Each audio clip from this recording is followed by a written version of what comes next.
का होता है।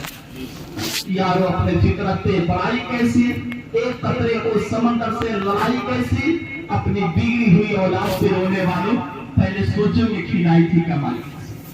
हलाल लुकमा खिलाओ मेरे दोस्तों, ताकि दुनिया जब उसको गरीब कहे या दुनिया जब उसको गरीबी का ताना दे तो तुम्हारा बच्चा सीना चौड़ा करने बोले कि मेरे बाप ने हलाल लुकमा खिलाया है, हराम लुकमा नहीं खिलाया है। गरीब होना है नहीं है, बल्कि गरीब होना है। मेरे बाप ने पुरानी में जिंदगी जरूर गुजारी है, चटनी रोटी जरूर खिलाया है, लेकिन हलाल लुकमा खिलाया है, हराम लुकमा नहीं खिलाया। और एक दूसरे की एहतराम को भी बरकरार रखें, है ना। आज तो बड़ा आ जाए तो छोटा जगह देने के लिए तैयार नहीं है, और छोटा बड़े के सामने आए तो फिर उसका आदम ही कुछ अलग है। दूसरों को क्या कहा जाए, अपना ही ग्राम्यान गिरा हुआ है। याद रखो, मेरे नबी मस्जिद में खुतबा दे रहे थे, मस्जिद मुकम्मल भर चुकी थी, वहां जगह खाली थी जहां सहाबाए कराम अपने जूते चप्पल को रखा करते थे। जैसे सहाबी तशरीफ लाते हैं ना, मेरे आका अपनी मुज़म्मिल चादर उतार कर देते हैं, लो सहाबा इसे बिछा कर बैठ जाओ। यार अपने नबी की बात करने लगा हो, तुम्हारा और हमारा कपड़ा क्या हैसियत रखता है यार। वो 10,000 रुपए का मीटर वाला भी हो तो इतना शान वाला नहीं हो सकता है जो कपड़ा मेरे नबी के बदन से लगने वाला शान वाला है। जैसे मेरे हुजूर ने सहाबी को चादर दी कि लो इसे बिछा कर बैठ जाओ, अल्लाहू अकबर। सहाबी उस चादर को लेकर बिछाते नहीं है, बल्कि अपने सर के ऊपर रख लेते हैं और कहते हैं या रसूल अल्लाह, आपके चादर की जगह मेरे कदमों में नहीं बल्कि मेरे सर के ऊपर है। यार हुजूर ने निजात दिया था सहाबा को। आज हमारा इखलाक क्या हो गया कि बेटा बाप को मोहब्बत की निगाह से नहीं देख रहा है, बाप बेटे को मोहब्बत की निगाह से नहीं देख रहा है, भाई भाई को मोहब्बत की निगाह से नहीं देख रहा है। यार तुम दुनिया में कितने भी अच्छे काम कर लो, लेकिन रुतबों की बुलंदी तभी होगी जब हम नबी की सीरत को अपनाएंगे। वरना उलमाए नवाज ने बहुत पहले कह दिया था, तरीके मुस्तफा को छोड़ना है वज़ीर भी, इसी से कौम दुनिया में बेइज्जत। मेरे नबी ने कितना अच्छा इखलाक दिया। मेरे आका इरशाद फरमाते कि जब तुम अपने घर में कोई खुशबूदार खाना बनाओ तो ऐसे वक्त में बनाओ जब गरीब का बच्चा सो गया हो। ये भी न कर सको तो उसमें इतना पानी डाल दो कि कुछ शोरबा पड़ोसी के घर चला जाए। कितना अच्छा मेरे नबी ने दर्श दिया कि जब भी तुम खाना बनाओ तो ऐसे वक्त में बनाओ जब गरीब का बच्चा सो गया हो। ये भी न कर सको तो उसमें इतना पानी डालो कि कुछ शोरबा पड़ोसी के घर चला जाए।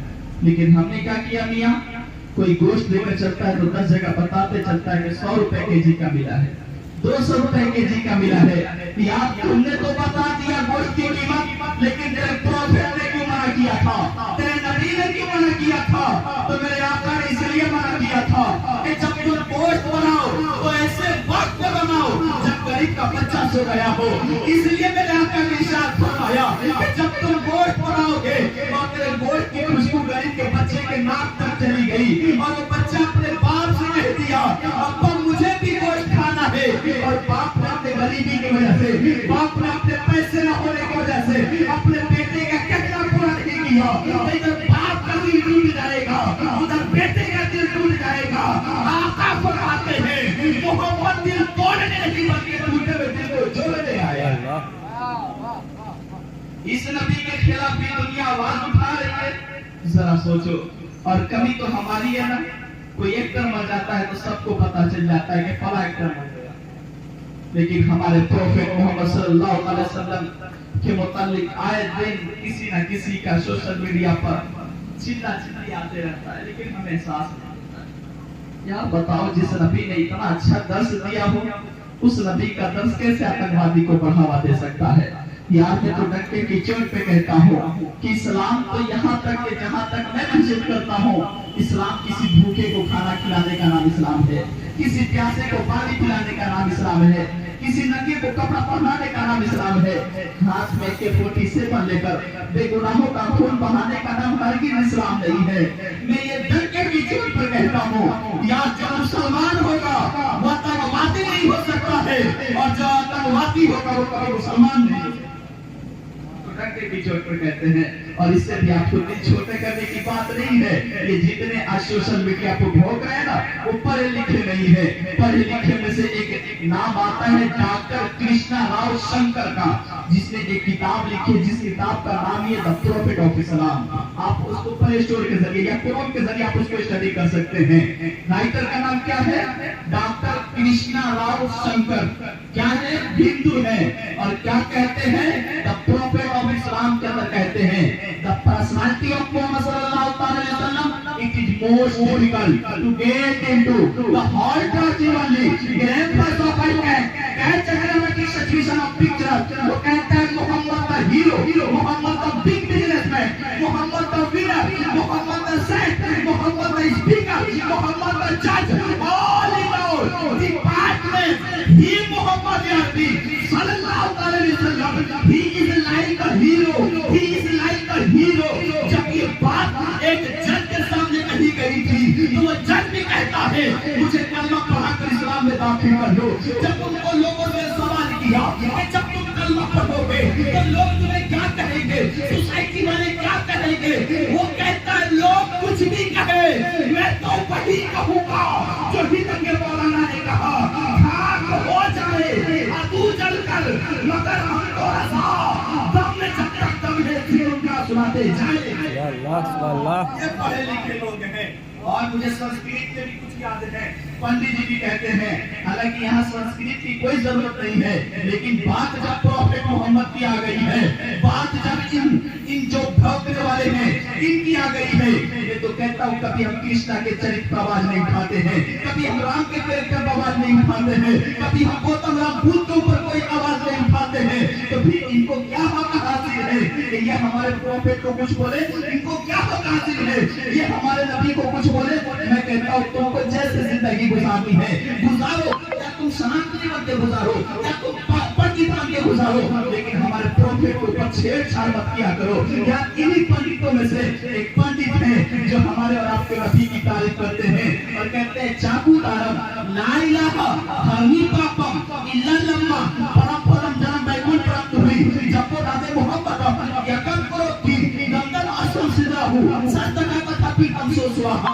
वो पंडित जी कहते हैं अवतार के आत्म प्रथम वृद्धि माध्यम बलकाल तम स्वागत सबिया सुरत सुरत की विचारूतम मत्थर लगतो वाले तपस्या मां मोहम्मद ही जब तू सनम विशरम महाराया पुनरम सवाराया वर्णन दीपक सो उम्मती विष्णु गुरु पे हम स्वाहा। पंडित जी कहते हैं जब कोई व्यक्ति जब कोई पर्सन, सबसे मुश्किल होता है ना जब आने वाले स्पीकर के लिए टाइम मुतय्यन कर दिया जाता है कि कितना बोलना है, तो ये ज़हन डिस्टर्ब हो जाता है कि किस टॉपिक पे बोला जाए। तो खैर इतनी देर जो बातें हो गई, अब इसमें से मैं चल रहा हूँ थोड़ी देर मौत पर और फिर अज़मत वालिदैन पर। जनाब साजिद हबीब साहब ने अपने वालिदैन के ताल्लुक से इस साले सवाब के महफिल को रचाया सजाया है। रब तबारक व तआला से दुआ है कि मौला तो अपने रहमत कामिला आमिला से इस सब का सवाब साजिद हबीब साहब के वालिदैन के नज़र करते हैं, मौला कबूल अता फरमाए। अब यहाँ से मैं थोड़ी सी मौत पे चलता हूँ, ठीक है, उसके बाद फिर अज़मत वालिदैन। यहाँ से और गौर से सुनो, मौत क्या है और जिंदगी क्या है? मौत क्या है, जिंदगी क्या है? मौत रूह को आती है या जिस्म को आती है? या जिंदा ज्यादा पावरफुल है या मुर्दा ज्यादा पावरफुल है? ठीक है, मौत आती है। तो देखिए अल्लाह तबारक व तआला ने हमें और आपको जो जिंदगी अता की है ना, वो दो चीजों का मजमूआ है। एक को हम जिस्म कहते हैं और एक को रूह कहते हैं। लेकिन बहुत हैरत की बात है कि जो चीज नजर आती है उसकी कोई हैसियत नहीं, और जो चीज नजर नहीं आती है वही सब कुछ है। जैसे जिस्म नजर आता है इसकी कोई हैसियत नहीं, रूह नजर नहीं आती है वही सब कुछ है। इसलिए कि जब तक इंसान के जिस्म में रूह होती है तब तक वह आदमी समाज में बैठता है, सोसाइटी में बैठता है, लोगों के दरमियान बैठता है। लेकिन जैसे ही रूह बदन से जुदा होती है तो एक बाप अपने बेटे के जनाजे को उठाकर कब्रिस्तान के जाने जाने लगता है। मैं कहता हूँ इसे कहाँ ले जा रहे हो, रखने दो मेरे सामने। वो कहेगा नहीं नहीं, जब तक इसके बदन में जिस्म में रूह थी तब तक ये समाज में था, सोसाइटी में था। अब इसके बदन से रूह जुदा हो गई है, अब इसको कब्रिस्तान के हवाले। पता क्या चला, जिस्म की कोई हकीकत नहीं है, रूह ही सब कुछ है। अब कुछ लोग कहते हैं कि जिंदा ज्यादा पावरफुल है, मुर्दा हमें क्या देगा। जिंदा ज्यादा पावरफुल, देखें जिंदा ज्यादा पावरफुल नहीं है, मुर्दा ज्यादा पावरफुल है। आप देखेंगे किसी का इंतकाल होता है ना, तो कुछ लोग जनाजे को लेकर आगे आगे चलते हैं, और उस जनाजे से आगे कोई बच्चा दौड़ के जाता है तो बड़े बुजुर्ग लोग डांट कर उसे जनाजे के पीछे कर देते हैं। आपने ये देखा होगा। एक एग्जाम्पल, मेरे उस्ताद हजरत हाफिज हुस्न आलम साहब और जनाब नकीब साहब के लिए, नवाज साहब के लिए बहुत सारे शागिर्द होंगे या जितने टीचर बैठे होंगे, स्टूडेंट होंगे, तो जब तक दुनिया में हम रहेंगे तो क्या अदब है, क्या रिस्पेक्ट है कि हम उस्ताद के आगे आगे नहीं चलेंगे, है ना। यही अदब है ना कि उस्ताद के आगे हम नहीं चल सकते हैं। अगर कोई मुरीद है तो पीर के आगे नहीं चल सकता है। लेकिन फर्ज कीजिए कि स्टूडेंट का इंतकाल हो गया, शागिर्द का इंतकाल हो गया, तो अब कानून बदल जाएगा, अब कानून बदल जाएगा। अब शागिर्द आगे होगा, उस्ताद पीछे होंगे, स्टूडेंट आगे होगा, टीचर पीछे होंगे। अब मैंने पूछा है पढ़ने वाले, तूने कौन सी ऐसी नेकी की हम लोग से इतना आगे हो गया, इतना गलत हो गया, तो वो यही कहेगा यार एक किस्मत लग गई है, अब मैं कब्र में जा रहा हूँ, वहाँ हुजूर का दीदार होगा, इसलिए आज मेरा रुपया सबसे आगे होगा। और मेरे आका इरशाद फरमाते हैं कि जब कोई मुर्दे को कंधा लगाकर 40 कदम लेकर चलता है तो रब तबारक व तआला उसके 40 गुनाहे कबीरा को माफ कर देता है। हुजूर फरमाते हैं कि जब कोई जनाजा को लेकर 40 कदम चलता है तो रब उसके 40 गुनाहे कबीरा को माफ कर देता है। अब बताएं कि जिंदा को उठाने पर या मुर्दा के, मुर्दा पावरफुल कौन हुआ, मुर्दा। और अब ये भी एक बात बता दें कि जनाजे को लेकर चलने का सही तरीका क्या है। ये पूरी तकरीर का मकसद अपने ज़हन में इसको नोट कर लें, फिर पता चले कि जनाब हबीब साहब का प्रमाण कराना भी कामयाब हो गया, मेरा बोलना भी कामयाब।